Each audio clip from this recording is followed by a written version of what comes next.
말세라고 했습니다. 우리가 보통 사람들이 뭐 말세다 말세라고 할 때 정말 상식 밖의 일들이 벌어질 때, 그런 사건들이 벌어질 때, 극악무도한 일들이 벌어질 때 우리는 말세라고 이야기하는데, 사실은 이러한 일들은 지금 우리가 살아가는 시대뿐만 아니라 예수님 당시의 시대부터 지금까지 계속 되어 왔던 위험한 시대입니다. 우리가 사는 시대가 말세이고 또 이 말세 시대의 특징이 위험한 시대이다라고 말씀을 드렸습니다. 1절에 보시면 말세에 고통하는 때가 이르러라고 했는데, 여기 고통하는 때는 지난 시간에 말씀드린 것처럼 어려운 때, 위험한 때, 무시무시한 때로 번역을 해야 할 것입니다. 말하자면 말세는 고통하는 시대인데, 왜냐하면 그 시대가 우리 성도들이 교회로서 살아가기가 어렵고 무시무시하고 위험하기 때문에 고통을 당하는 시대라는 것입니다. 그리고 교회의 사역자인 디모데가 바로 이 위험하고 어렵고 무시무시한 때를 잘 알고 있어야 한다라고 바울은 권면하고 있습니다. 이유는 목회자가 이 때가, 이러한 때가 언제 어떤 때인지를 잘 분별해야 성도들을 말씀으로 잘 양육할 수 있기 때문입니다. 특히 본문 2절부터 5절은 위험한 말세의 특징을 몇 가지로 바울이 기록하고 있습니까? 기억하십니까, 여러분? 첫 시간에 말씀드렸는데요. 19가지. 잊지 마세요. 19가지 특징이 있다라고 했고, 지난 시간에 우리는 그 19가지의 위험한 이 말세의 특징을 4가지 살펴본 바 있습니다. 그 4가지가 무엇이었습니까, 여러분? 우선 말세에는 2절에 보니까 사람들이 하나님을 사랑하는 것이 아니라 자기 자신을 사랑하는 것을 최우선 순위로 두고 있다라고 했습니다. 하나님을 사랑하는 것도 결국은 자기 사랑을 위해서 하나님 사랑을 이용하는 시대를 맞이하고 있다 이 말이죠. 두 번째는 하나님은 우리에게 돈을 사용하라고 주셨는데, 돈을 잘 벌어서 돈을 사용하라고 주셨는데, 타락한 인간들은 그 돈을 사용하는 것이 아니라 어떻게 한다? 사랑한다라고 했습니다. 그리고 나아가서 돈을 우상으로 섬긴다라고 했습니다.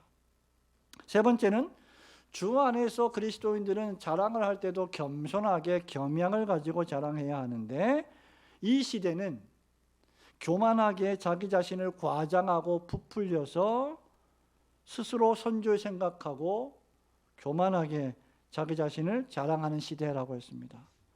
신약 시대의 바리새인들이 그 대표적인 사람들이었죠.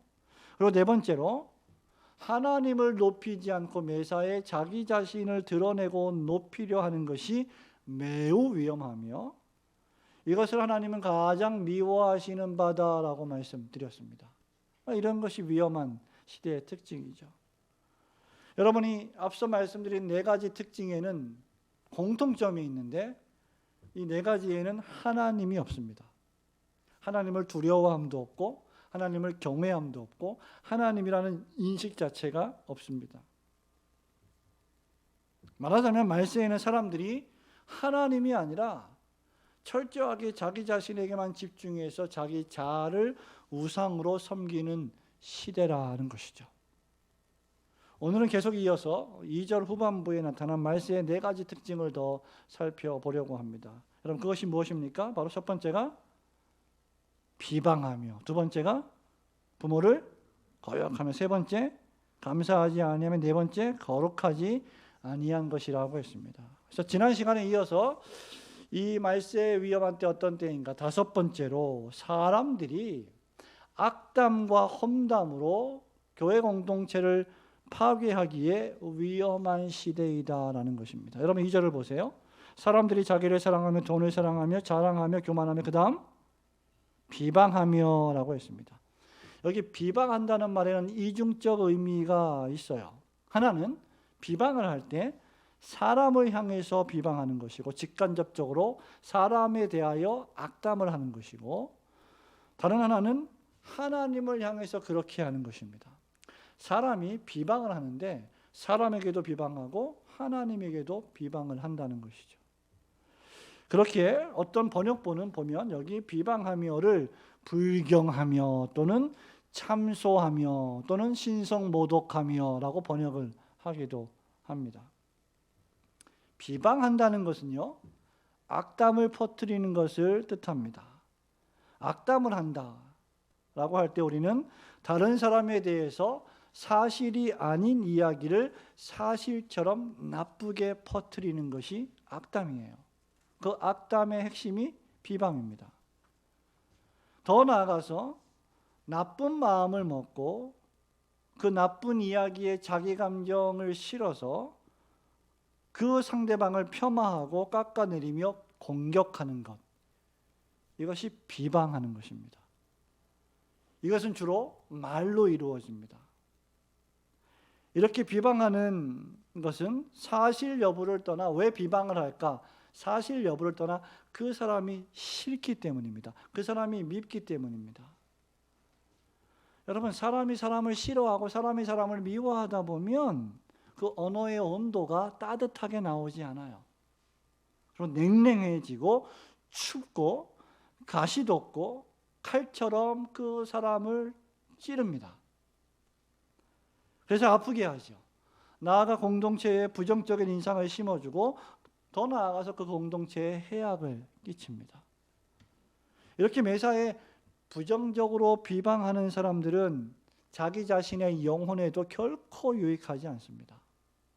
여러분 잘 생각해 보세요. 우리가 몇 사람이 모였을 때 다른 사람에 대해서 좋지 않은 이야기를 하고 험담을 하면 그게 그 당시에는 유쾌한 것 같고 뭔가 스릴이 넘치고 즐거운 것 같지만 그런 이야기를 하고 나면 내 마음이 하나도 편하지가 않아요.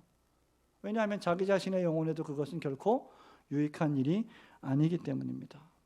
그렇기 때문에 여러분, 사역자들은 뭐 두말할 필요도 없고 특히 교회의 최전방에서 봉사하고 섬기는 직분자들은 무엇보다도 자기 입을 조심해야 합니다. 직분자로 피택을 받고 임직을 할 때 교육을 받는데 그 교육하는 것 가운데 여러 가지 교육 가운데 하나가 바로 직분자의 언어 생활이 있습니다. 그 직분자의 입에서 악담이나 비방이 아니라 어떤 말이 나와야 하느냐? 진실한 말, 사실에 입각한 말, 따뜻한 말, 사랑의 언어, 용기와 위로와 격려하는 말이 나와야 하죠. 그리고 다른 사람을 나보다 낫게 여기며 그 사람을 세워주는 말들을 해야 합니다. 그런데 만일 사람을 향한 이런 비방이 하나님을 향한 불신앙에서 나온 것이라면 더 심각한 일이 됩니다. 하나님을 향해 비방하는 것은 불신앙적인 마음으로 하나님의 존재와 하나님이 하시는 역사에 불신앙으로 접근하는 일이 되기 때문입니다. 예를 들면 구약 성경의 여호수아서에 보면 여러분, 그리고 또 민수기에 보면 민수기 13장 32절에 기초해 볼 때 가나안 땅을 정탐한 12정탐꾼들이 있었어요. 그죠? 그 중에 2명은 하나님께서 우리에게 이 땅을 맡기셨습니다. 우리가 이길 수 있습니다. 우리가 승리할 수 있습니다. 우리가 믿음으로 나아갑시다. 그죠? 여호수아와 갈렙이 그렇게 충실하게 여호와 하나님 신앙을 중심으로 가나안 땅을 탐지한 결과를 보고했습니다. 그런데 10명의 정탐꾼들 어떻게 했습니까? 그 땅을 악평하여, 그죠? 험담입니다. 악평하여, 악담을 하는 것이죠. 민수기 13장 32절 이렇게 기록합니다. 이스라엘 자손 앞에서 그 정탐한 땅을 악평하여 이르되 우리가 두루다니며 정탐한 땅은 그 거주민을 그 다음 삼키는 땅이요. 하나님은 분명히 비옥한 땅이라고 하셨는데 삼키는 땅이요. 거기서 본 모든 백성은 신장이 장대한 자들이며 하나님은 분명히 너희들이 이길 것이다, 승리할 것이다 말씀하셨는데 그 믿음으로 접근하지 않은 것이죠. 놀랍게도 여러분, 이 땅에 대해 이렇게 악평한 자들은 민수기 14장 37절에서 여호와 앞에서 재앙으로 죽었다라고 이들의 결말을 기록을 하고 있습니다. 그러니 여러분, 하나님의 존재와 하나님이 하시는 일에 대해서 불신앙으로 접근하며 악평하는 일이 얼마나 심각한 일인지를 우리는 생각해야 합니다. 하나님의 일을 할 때, 여러분이 교회에서 봉사하며 섬길 때, 성도는 특별히 사역자들과 직분자들은 믿음을 가지고 용기 백배하며 매사에 긍정적인 말을 해야 할 것입니다. 여러분의 입술이 비방의 입술보다는 이 위험한 때에 예수 그리스도의 십자가 사랑으로 매사에 진실되고 용기를 불러일으키는 덕을 세우는 따뜻한 입술이 되시기를 주님의 이름으로 축원합니다.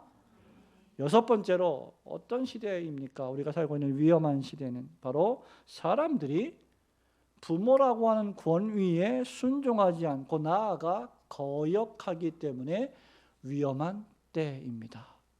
계속해서 2절은 보면요, 비방하며 그 다음 부모를 거역하며 라고 했습니다. 성경 도처에서 우리는 부모에게 순종하라, 공경하라, 부모님을 공경하라는 말씀을 보게 됩니다. 여러분 10계명 중에 제1계명은 무엇입니까? 너는 나 외에 다른 신을 내 앞에 두지 말라. 하나님 경외입니다. 제5계명은 무엇입니까? 내 부모를 공경하라. 그러니까 여러분 이게 뭐냐면 하나님을 공경하는 것과 부모님을 공경하는 것을 동격에 놓고 있다는 거예요. 10계명이. 얼마나 엄청난 일입니까? 그러니까 하나님을 경외하는 사람들은 부모를 공경해야 되는 것이고, 부모를 공경한다면 그 사람은 마땅히 하나님을 경외해야 한다는 것입니다. 부모를 거역하고 불순종하는 자들을 향한 하나님의 경고와 심판의 말씀이 성경 도처에 그렇게 많이 기록되어 있는 이유가 여기에 있습니다. 성경이 이처럼 부모 거역을 심각하게 다루는 이유는 부모를 공경하는 것이 하나님을 경외하는 것과 연결되어 있기 때문입니다. 부모를 공경하지 않는 자들이 하나님을 경외한다면 그것이야말로 모순된 일이 아닐 수 없습니다. 여러분 우리 예수님도 말씀하셨고 바울도 이야기하고 있죠. 사도 요한도 말하고 있죠. 눈에 보이는 형제를 사랑하지 않으면서 눈에 보이지 않는 하나님을 사랑한다? 그것은 있을 수 없다. 요한이 그렇게 말하고 있습니다.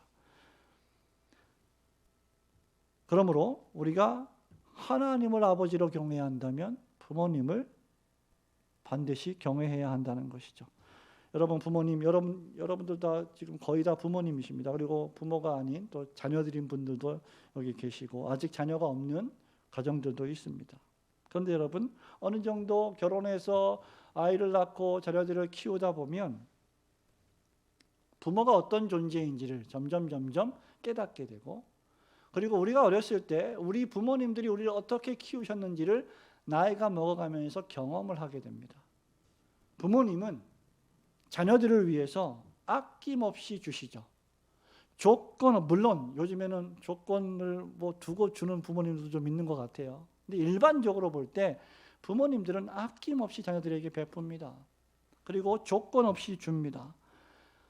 내가 죽고 우리 자녀를 살릴 수 있다면 부모님들은 내가 죽기까지 할 거예요. 그런 각오로 자녀들을 사랑할 겁니다.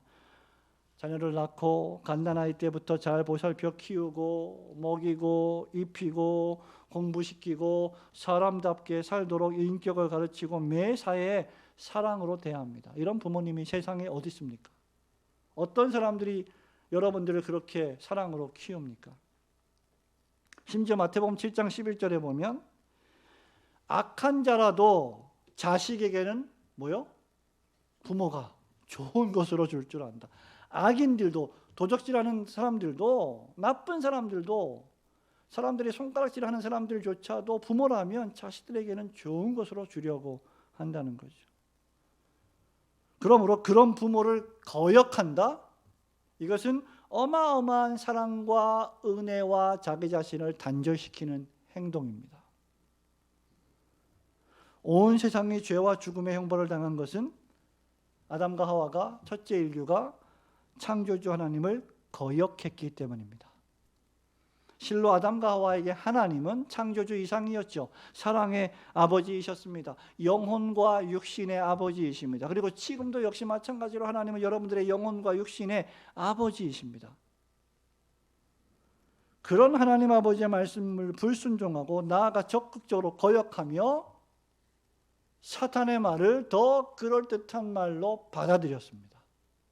그게 죄이죠. 그 결과 온 세상이 저주를 받고 사람이 하나님의 진노를 받아 죽음에 이르게 되었습니다. 그러므로 부모를 거역하는 것은 하나님을 거역하는 것과 같습니다. 그 부모가 하나님을 진실로 경외하고 섬기는 부모라면 두말할 필요도 없습니다. 그래서 에베소서 6장에 보면 너희 부모를 어떻게 순종하라 했어요? 주 안에서 순종하라. 믿음으로. 너희 부모가 믿음에 진실한 부모님들이라면 너희들도 믿음을 가지고 그러한 부모님을 하나님을 공경하듯 순종하라는 것입니다.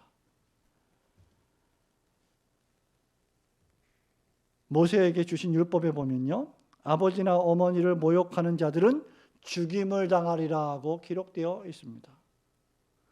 우리가 하나님 아버지를 경외하고 섬기는 자들이라면 우리에게 주신 육신의 부모님, 늘 자녀들을 위해서 기도하고 사랑으로 보살피는 믿음의 부모님들에게 순종하고 공경해야 할 것입니다.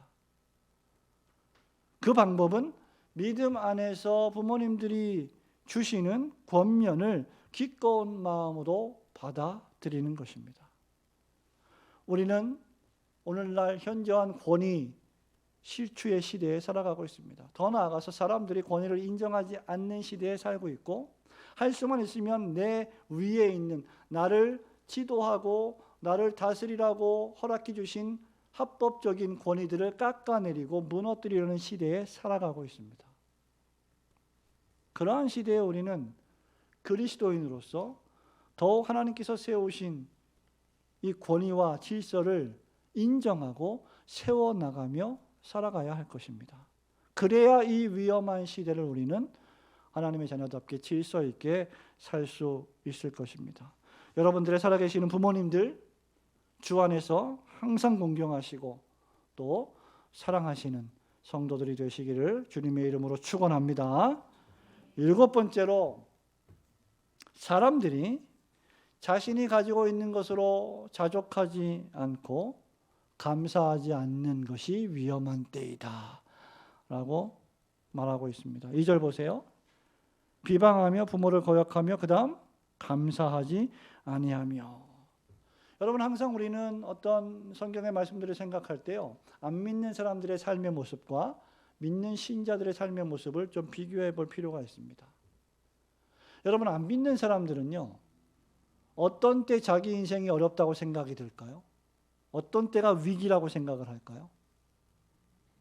안 믿는 사람들, 질병에 걸렸거나 갑자기, 또는 사업이 잘 안 되고 부도가 나고 돈이 많이 손해를 입었거나 이런 때 좀 위기라고 생각을 하죠. 돈이 없을 때, 사업에 문제가 생겼을 때, 관계에 어려움이 생겼을 때, 그때가 자기 인생의 어려운 때라고 생각을 합니다. 하지만 그리스도인들에게 어려운 때는 언제일까? 여러분들은 언제가 어려운 때라고 여겨야 하느냐? 바로 여러분의 마음에 감사가 사라질 때, 감사가 없을 때가 내 영혼의 적신호라가 왔다고 생각을 해야 합니다. 왜냐하면 감사는 구원받은 그리스도인들의 자동적인 자연스러운 현상이기 때문이죠. 감사를 상실했을 때가 성도에게는 위험한 때입니다. 여러분, 이건 은혜를 상실하는 것과 마찬가지예요. 은혜가 떨어지게 되면 매사가 뭐예요? 감사할 수가 없어요.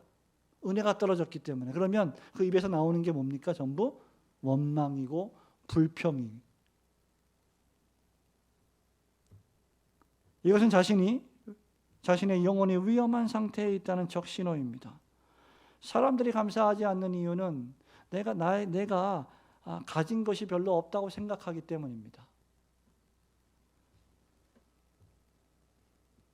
그래서 일반적으로 보면요, 세상적으로도 좀 넉넉하게 좀 여유가 있는 사람들은 좀 여유가 있어요.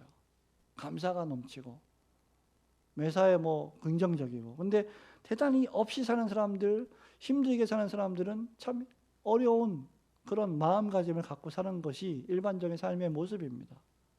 그렇지 않은 경우도 물론 당연히 있습니다. 왜 그러냐면 사람들이 감사를 내가 가지고 있는 소유의 여하에 따라서 결정하기 때문이죠.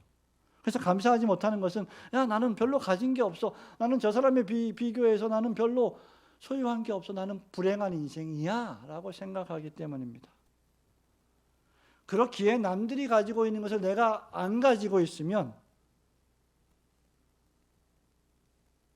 어때요? 상대적 박탈감을 느끼고 더 나아가서 시기하고 질투하고 불평하고 분노합니다. 나는 아이폰 10인데 내 친구가 아이폰 15를 가지고 있어요. 그러면 저 아이폰 15가 나는 갖고 싶은데 못 사요. 화가 나는 거예요. 속상한 겁니다. 감사할 수가 없죠. 그런 상태. 아이폰 10으로도 얼마든지 감사할 수 있는데 감사할 수가 없어요. 제가 얼마 전에 네이버 뉴스인가 여러분도 보셨는지 모르겠습니다. 딸을 둔 엄마가 딸을 좀 혼을 낸 일이 있습니다. 왜 그러냐면 딸이 엄마한테 아이폰 신형을 사달라 그랬대요. 그러니까 엄마가 야, 우리가 분수에 맞게 살아야지. 아이폰 15가 돈이 얼만데 분수에 맞게 안 살고 그렇게 비싼 거를 사려고 하냐. 그리고 왜 너는 자꾸 남들과 비교해서 그걸 사려고 하냐. 이렇게 얘기를 했다고 합니다. 그래서 왜 아이폰 15를 사달라고 했냐면 친구들이 전부 다 아이폰 15를 가지고 있대요. 자기만 옛날 걸 가지고 있다는 거. 그래서 엄마가 갤럭시를 사준다 그랬답니다. 싫다는 거죠. 그래서 혼을 냈어요. 그래서 반성문을 쓰라 그랬답니다. 근데 반성문을 썼는데 뭐라고 썼냐면 분수에 맞게 살지 못해서 죄송합니다. 그 다음에 남들과 비교하며 살아서 죄송합니다. 이렇게 해서 그러니까 그걸 보는 엄마가 마음이 너무 아프더래요. 사주고 싶은데 형편은 안 되니까. 그래서 아이폰 중고를 사줬다는 그런 기사를 본 적이 있습니다. 여러분, 왜 우리가 자꾸 마음에 불평이 생기고 원망이 생길까? 비교하기 때문입니다. 내가 가지고 있지 못하는 것을 상대방이 더 좋은 걸 가지고 있으면 축하해주고 기뻐해주는 것이 우리의 성도의 마음이어야 하는데 그렇지 못한 거죠. 사람들이 보통 언제 감사합니까? 이런 말을 할까요? 언제 감사합니다. 이런 말을 할까요? 일반적으로 상대방으로부터 어떤 배려를 받았을 때, 도움을 받았을 때 우리는 감사합니다. 이런 말을 합니다. 더 나아가서 받을 자격도 없고 받을 만한 행동을 한 것도 아닌데 사랑을 받을 만한 어떤 행동을 한 것도 아닌데 어떤 도움이나 선물을 받았고 누구로부터 사랑을 받았다면 어떻게 감사하지 않을 수 있겠습니까? 여러분, 우리 교회를 사랑해서 적지 않은 성도들께서 우리 교회에 헌금을 보내시고 우리 교회를 기도해 주십니다. 그럼 우리가 어떻게 가만히 있을 수 있어요? 감사할 수밖에 없죠. 성도가 바로 그와 같습니다. 하나님은 자격 없는 여러분들에게 독생자 예수 그리스도를 선물로 주셨습니다. 예수님으로 말미암아 여러분의 죄를 씻고 여러분이 의롭게 되어 하나님의 자녀가 되는 축복을 받았습니다. 더 나아가서 우리와 같은 무익한 자들을 충성되게 여겨서 교회에서 직분을 맡기시고 교회에 봉사하고 섬기게 하셨습니다. 그러니 여러분, 이에 대해서 우리가 감사할 것밖에 뭐가 있겠습니까? 성도들이 항상 감사하는 이유가 무엇일까요? 하나님이 베푸신 이러한 무한한 사랑하심과 그리고 계속해서 베푸시는 구원의 은혜와 돌보심의 은혜 때문입니다. 하나님 한 번도 나를 실망시키신 적 없으시고 언제나 공평과 은혜로 나를 지키셨네. 오 신실하신 주. 그게 신실하신 주님의 역사하심입니다. 시마다 때마다 여러분들에게 여러분이 먹고 사는 것 같지만 여러분이 열심히 잘해서 똑똑해서 살아가는 것 같지만 사실은 하나님께서 일용할 양식을 주시고 보호하시고 그 사업장을 지켜주시기 때문에 우리는 살아가고 있는 거예요. 하나님이 한번 치시면 여러분 다 무너지는 겁니다. 하나님이 은혜를 거두어 가시면 우리는 그냥 빈 껍데기에 죽는 거예요. 그러니 얼마나 감사한 일입니까? 디모데전서 6장 우리 이전에 살펴봤습니다만 6절, 7절, 8절은 그래서 이렇게 말해요. 자족하는 마음이 있으면 경건은 큰 이익이 되느니라. 우리가 세상에 아무것도 가지고 온 것이 없음에 또한 아무것도 가지고 가지 못하리니 우리가 그 다음 먹을 것과 입을 것이 있은즉 족한 줄로 알 것이니라. 근데 우리는 먹을 것과 입을 것만 있어요, 여러분? 마실 것도 있죠. 갖고 놀 것도 있죠. 얼마나 지금 우리의 삶이 풍요롭습니까? 너무 풍요로워서 우울한 시대를 살고 있죠. 더 풍요로운 걸 추구하고, 더 자극적인 것을 추구하고, 더 재미있는 것을 추구하는 시대가 우리 시대 아닙니까? 바울이 또 빌립보서 4장 11절에서 이렇게 말했습니다. 내가 궁핍함으로 말하는 것이 아니니라. 빌립보 교회 교인들에게 선교를 도우라. 너희들이 연보 좀 해라. 선교를 도우라. 이렇게 말하면서 내가 가난해서 돈을 요구하는 게 아니다. 그렇게 말하면서 내가 어떠한 형편에든지 나는 자족하기를 배웠나니 그랬습니다. 그래서 부에 처할 줄도 알고 가난에 처할 줄도 안다. 일체의 비결을 배웠다. 바울이 고백했습니다. 그렇게 바울은요, 데살로니가 교회 교인들에게 편지하면서 데살로니가전서 5장 18절에서 범사에 감사라는 말을 할 수가 있었던 거예요. 이 범사에 감사라는 말은 추상적인 말이 아니고 그냥 박사학위 논문의 책에 있는 말이 아니라 자신이 살고 경험했던 것을 간증하는 겁니다. 바울이야말로 범사에 감사했던 사람이에요. 하나님을 향해서 여러분들 매일매일 범사에 감사함으로 제사를 드려 하나님을 기쁘시게 하는 성도들이 되시기를 주님의 이름으로 축원합니다. 마지막 8번째로, 사람들이 거룩을 추구하지 않는 것이 말세의 위험한 때입니다. 비방하며 부모를 거역하며 감사하지 아니하며 그 다음 거룩하지 아니하며라고 했습니다. 여기 거룩하지 아니하며라는 말은 거룩하신 하나님을 경외하지 않으며 그리고 그 하나님과 관계된 사역들을 존중하지 않는 마음의 상태, 행동의 상태를 가리킵니다. 오늘날 우리가 살아가는 시대는 거룩이 사라진 시대예요. 염치나 정절이라는 건 찾아볼 수가 없는 시대입니다.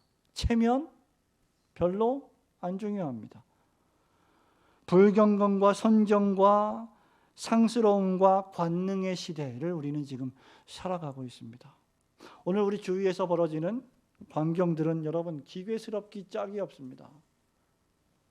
영화나 드라마에는 상상도 못할 막장 드라마가 버젓이 상영되고 있고 유튜브의 영상들은 더욱 자극적입니다. 여러분 적지 않은 가정들이요 집에서요 TV를 없앴어요. 그리스도인 가정이 또 뭐 안 믿는 사람들도 그런 가정들이 있겠죠. 왜 그럴까요? 책을 읽히게 하기 위해서 자녀들에게, 그리고 거룩하고 경건한 신앙생활을 하기 위해서. 그런데 그러면 뭐 합니까? 여러분 손안에 TV가 있는데 이걸 더 오래 갖고 있는데 TV 안 봐요. 요즘 아이들 핸드폰으로 다 보죠.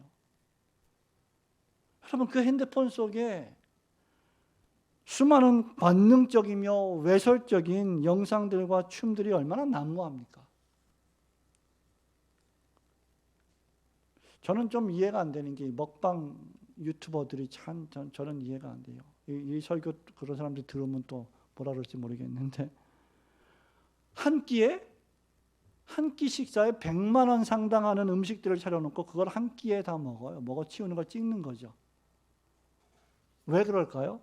그렇게 찍어 놓으면 사람들이 우와 이런 걸 먹네. 이 사람은 100만 원어치를 먹네. 이 사람은 이렇게 먹다가도 죽지를 않네.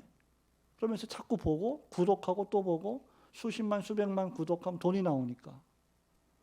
그러니까 사람들이 점점 자극적으로 먹죠. 자신의 생명을 담보로 위험한 영상들을 찍으며 구독자를 올립니다.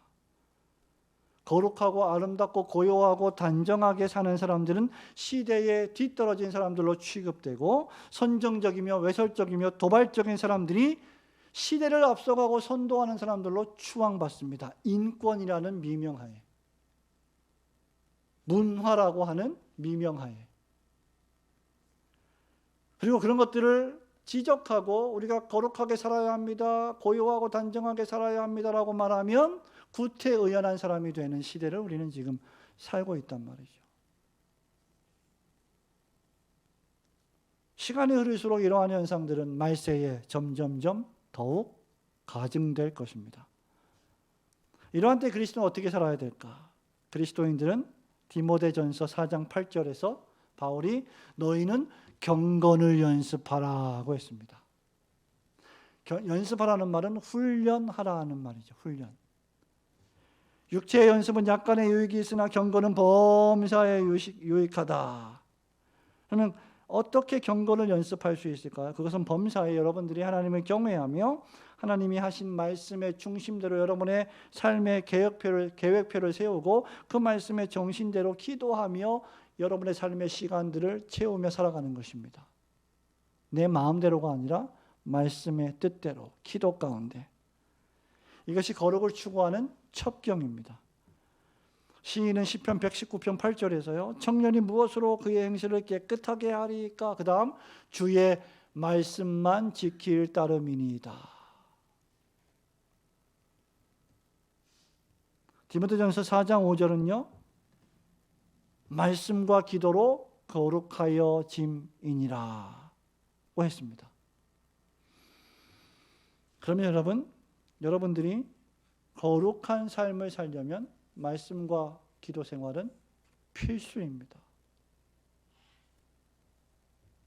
적어도 여러분들이 하루에 1시간 이상 말씀을 읽고 묵상하고 말씀을 연구하고 그 읽은 묵상한 말씀으로 1시간 이상 기도하셔야 됩니다.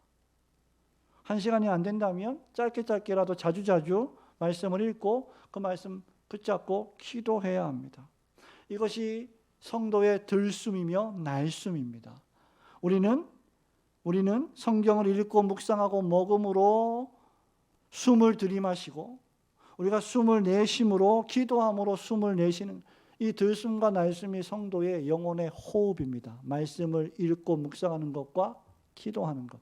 여러분이 일주일 동안 단 한 장에 단 한 구절의 말씀도 읽지 않고 단 한순간도 기도하지 않으며 주일날 교회에 나온다? 은혜 받기 어렵습니다.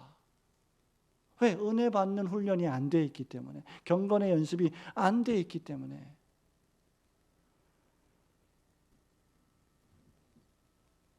여러분, 우리가 성경을 읽고 묵상하고 먹음으로 숨을 들이마시고 기도함으로 숨을 내쉰다면 그는 더욱 경건을 연습하는 자가 될 터이고 그리고 거룩을 추구하는 성도가 될 것입니다. 일주일 내내 우리가 말씀과 동떨어져 살고 기도도 하지 않고 그런 상태로 교회에 온다면 내 영혼이 완전히 메말라 버려서 은혜의 말씀이 선포돼도 그 말씀을 흡수할 수가 없게 된다는 거예요. 그러므로 성도 여러분, 하나님의 말씀을 부지런히 읽으시고 묵상하시고 기도 가운데 경건을 추구하시기를 주님의 이름으로 축원합니다. 수요 예배가 왜 중요할까요? 여러분, 우리가 잘 기도하지 않고 잘 말씀 안 읽으니까 수요일 날 같은 날 너무 중요한 날이에요. 공적으로 모여서 우리가 다시 한번 경각심을 얻고 말씀을 읽고 기도하는 거죠. 성도 여러분, 말씀을 맺습니다. 오늘 말씀을 통해서 우리는 이 말세가 어떻게 위험한 시대인지를 또다시 몇 가지 살펴보았습니다. 말세는 비방하며 부모를 거역하며 권위를 무너뜨리며 감사하지 않으며 거룩을 추구하지 않는 시대입니다. 이렇게 위험한 때에 하나님을 믿고 경외하는 성도들은